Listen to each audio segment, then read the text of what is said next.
Hello viewers, সবাই কেমন আছেন? আমি লুনা। আমি নতুন আরেকটি ভিডিও নিয়ে চলে আসলাম। আমি এখন যাব পিঠা উৎসবের মেলায়। এটা শ্যামলী মাঠে রয়েছে, মোহাম্মদপুরে। তো দেখা যাক, চলেন আমার সাথে। তো আমি পিঠা উৎসবের মেলায় গিয়ে কি করছি আপনাদের সাথে সম্পূর্ণ ভিডিও নিয়ে চলে আসলাম।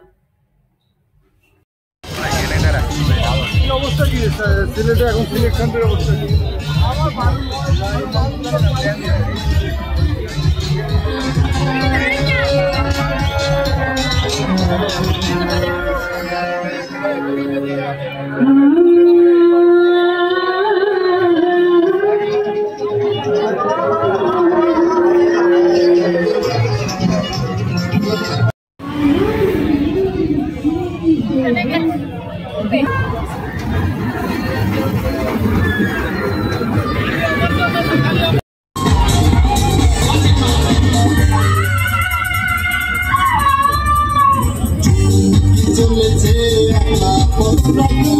চলেছে